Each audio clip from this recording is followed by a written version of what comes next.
అస్సలాముఅలైకుం వరహమతుల్లాహి వబరకాతుహు అవుజు బిల్లాహి మినష్ షైతానిర్ రజీం బిస్మిల్లాహిర్ రహమానిర్ రహీం. శాపగ్రస్తుడైన సైతాన్ బారి నుంచి సృష్టికర్త అయిన అల్లాహ్ యొక్క రక్షణని, అల్లాహ్ యొక్క సాయాన్ని రక్షణ వేడుకుంటూ ఉన్నాను. ఆమీన్.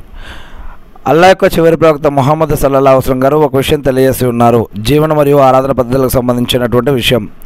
మగవారి యొక్క కొన్ని భాగాలు ఏవైతే ఉన్నాయో వాటిని మీ యొక్క మర్మాంగాలను రక్షించుకోండి అని అల్లాహ్ ఖురాన్లో చెప్తూ ఉన్నాడు. మరియు వస్త్రధారణ, అన్ని వస్త్రాలు మరియు ప్రైవేటు భాగాలన్నీ కూడా మరి దాచి ఉంచాలి.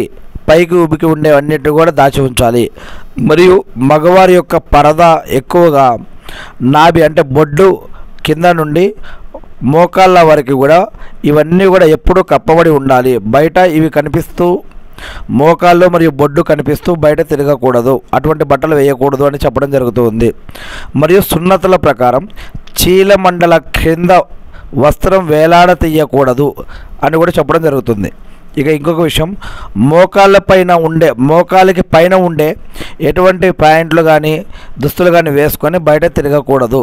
మరియు ఈ విధంగా తొడలు మరియు శరీరం కనిపించే విధంగా ఇలా స్టైల్ అని చెప్పి మనం అనుకుంటూ ఉన్నాం. కానీ ఇటువంటి దుస్తులు కూడా ఇస్లాంలో హరామ్ అని చెప్పడం జరుగుతూ ఉంది. మరి ఇటువంటి ప్యాంటులు, స్కిన్ టైట్ ప్యాంట్లు వేస్తే ముందు భాగాలు వెనక భాగాలు ఎలా కనిపిస్తాయో ఈనాడు మనందరికీ అర్థమవుతుంది.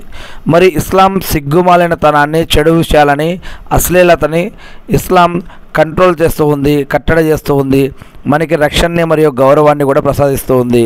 మరి మనకి ఎలా జీవించాలి, ఎలా వస్త్రాలు వేసుకోవాలి, ఎలా వేసుకోకూడదు, ఎలా కూర్చోవాలి, ఎలా లేవాలి, ఎలా నిలబడాలి, ఎలా మాట్లాడాలి, మరియు ఎటువంటి దుస్తులు ధరించాలి, మరి ఇంట్లో ఉన్నప్పుడు ఎలా ఉండాలి, ఇంటి వారితో ఎలా ఉండాలి, బయట వారితో ఎలా ఉండాలి, మరి ఏవి సిగ్గుమాలిన పనులు, వేటి నుంచి మనం రక్షించబడాలి, మరియు ఆడవారు మగవారు ఎలా ఉండాలి, ఎలా మాట్లాడాలి, ఎలా కలవాలి, మరి బయట వారితో ఎలా ఉండాలి, ఇంట్లో వారితో ఎలా ఉండాలి, ఇలాంటి అనేక విషయాలను కూడా ఇస్లాం ప్రతి విషయాన్ని కూడా ఖురాన్ మరియు హదీసుల ద్వారా మనకి జీవన మరియు ఆరాధన పద్ధతుల్ని అల్లాహ్ సుబ్హానహు వ తఆలా తెలియజేస్తూ ఉన్నారు.